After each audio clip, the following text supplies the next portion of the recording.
Okay, Cindy Wesley, getting ready to do persuasive speech number 2. Family, see if I can get it up high enough this time. Not cut anybody off. Can everybody see themselves? Yay! Anybody want to make a face? Nope. No? Okay. Well, that takes about 30 seconds. Okay, well, tonight I am going to do my persuasive speech for my family and you all. How many Americans do you guys know that get $1,000 a year raise? None. Nobody. I didn't think so.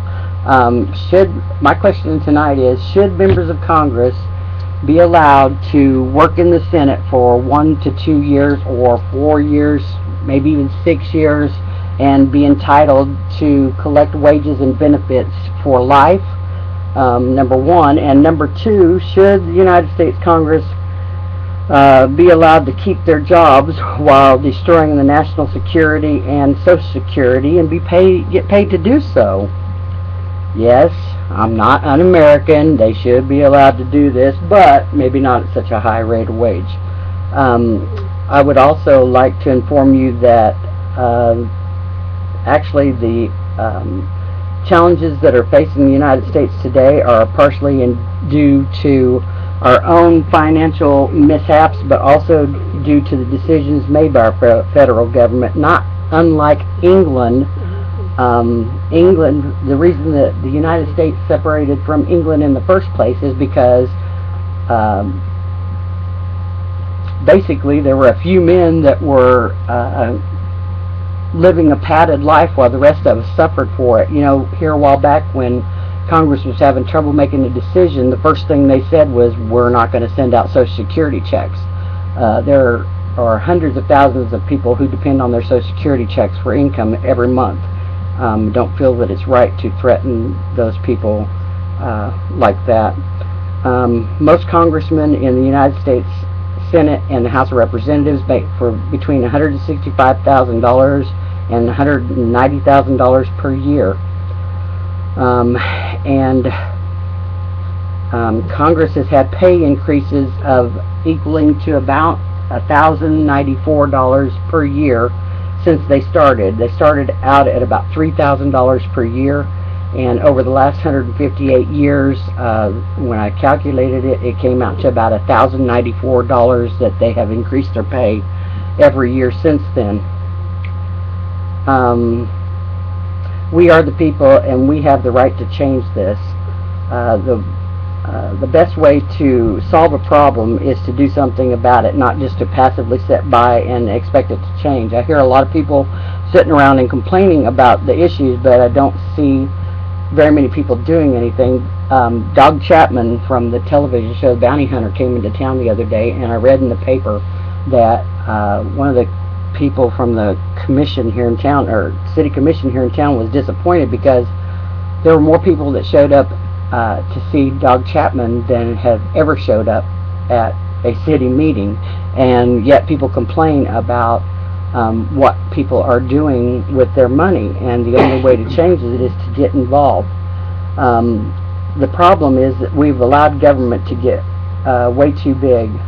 So to counteract that, in my opinion, we should demand that the government downsize itself. We should demand, or these are the things that I would like to see change. We should demand that if they would like to work for us, that they be willing to work for a comparable wage. We should demand that if they are unable to do their jobs, we could fire them without benefits being paid for the rest of their lives. We should demand that the popular vote be instated, and so we actually do elect our candidates. We should also demand that these agencies, all these agencies that they have, FBI, all of them be combined into either one or a few. With the Patriot Act and all of the technology that we have today, we should be able to get that accomplished and cut back on all the big government spending. We should demand that they cut their wage to the median American wage, which for an average American male is about $45,000 a year. and for a female is about $32,000 a year. We should also demand that they not touch Social Security. We should also demand that they should shore up our borders and get them safe. It's okay to come into the United States, but do it the right way. Do it the way people had to do it in years gone by.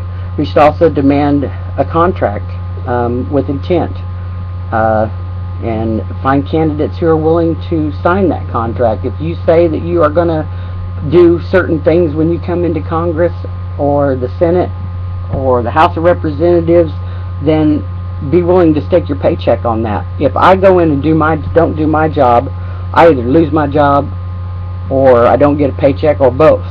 And I think, the weatherman's the only guy I know of that can do his job and get it right half the time and still get paid.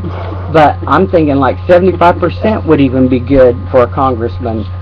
I also believe that congressmen ought to retire on Social Security themselves. Instead of making $165,000 a year, maybe they should have to retire on what they expect the rest of us to retire on. And to see that, I'm going to quote directly here from Declaration of Independence. It says that to secure these rights, our rights, governments, can't even read my own writing, governments are Lord Jesus.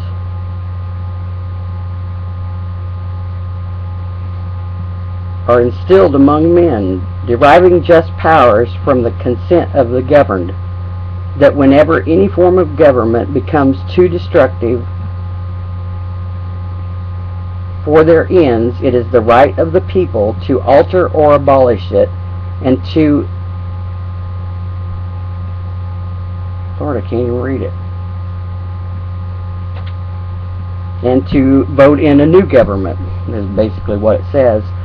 There is only one way to fix, or the only one way I can really see to fix the problems that government has created, barring Jesus come, and that is to become educated and get active. Don't take my word for what I'm trying to tell you here today. Look up your own information. Get your own information. Don't rely on what any one person tells you. Make other people aware of this information.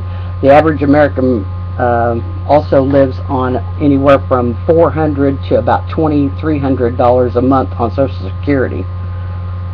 Be willing to find out if there are candidates who are willing to do the things that we've asked them to do.